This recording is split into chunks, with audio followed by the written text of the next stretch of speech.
اعوذ باللہ من الشیطان الرجیم بسم اللہ الرحمن الرحیم الحمدللہ والصلاة والسلام علی اہلہا۔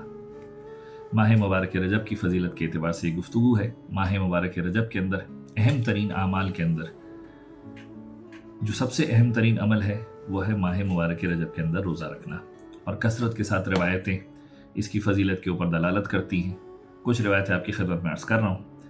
امام موسیٰ کاظم علیہ السلام ارشاد فرماتے ہیں کہ جو اس ماہ مبارک رجب کے اندر ایک دن روزہ رکھے گا تو پروردگار عالم آتش جہنم کو 1 سال کی مسافت کے اعتبار سے اسے دور کر دے گا، اور اگر کوئی شخص 3 دن روزہ رکھے گا تو جنت اس کے اوپر واجب ہو جائے گی۔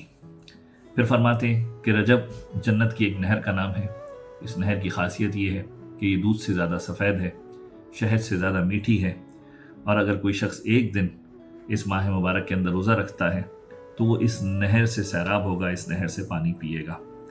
صادق آل محمد امام جعفر صادق علیہ السلام ارشاد فرماتے ہیں کہ جب حضرت نوح علیہ السلام کشتی میں سوار ہوئے تو ماہ مبارک رجب کا پہلا دن تھا۔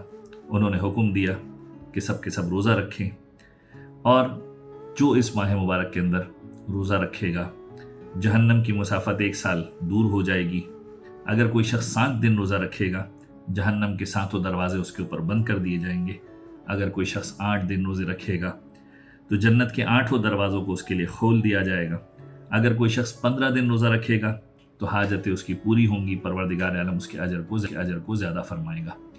روزہ رکھنے کے اعتبار سے کثرت سے روایتیں موجود ہیں، اور کثرت سے اس کی فضیلتیں موجود ہیں۔ روایت کے جملے یہاں تک موجود ہیں کہ صادق آل محمد امام جعفر صادق علیہ السلام کی خدمت میں جب ایک شخص آیا تو امام نے اس سے سوال کیا۔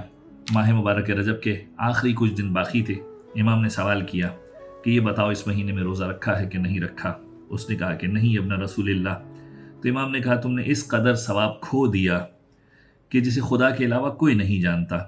پھر امام فرماتے ہیں بخدا یہ وہ مہینہ ہے کہ جس کو خدا نے دوسرے مہینوں پر فضیلت دی اور فضیلت کو عظیم سمجھا ہے، اور روزہ رکھنے والوں کے احترام کو اپنے اوپر لازم کیا ہے۔ تو اس شخص نے سوال کیا کہ مولا اب جو کچھ دن بچ گئے ہیں، کیا ان دنوں میں اگر میں روزہ رکھ لوں تو کیا میں روزے داروں کے ثواب کو پالوں گا یا نہیں پاؤں گا؟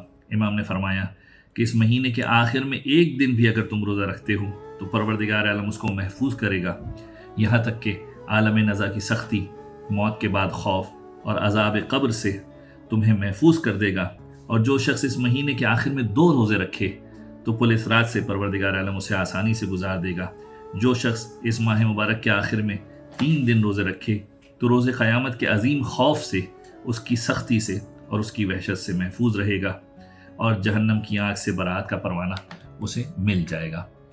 اس ماہ مبارک کے اندر روزہ رکھنے کی بہت زیادہ فضیلت وارد ہوئی، یہاں تک کہ روایتوں کے اندر 1 روزہ رکھنا، 2 روزہ رکھنا، 3 روزہ، اور یہاں تک کہ 30 روزے کے الگ الگ ثواب بتائے گئے کہ 1 2 3 4، اور اسی طریقے سے 30 روزے تک ہر روزے کے اعتبار سے الگ الگ فوائد بیان کیے گئے۔ انشاءاللہ اگلی گفتگو میں اس کے اعتبار سے بھی کچھ باتیں آپ کے سامنے پیش کی جائیں گی۔ والسلام علیکم ورحمۃ اللہ وبرکاتہ۔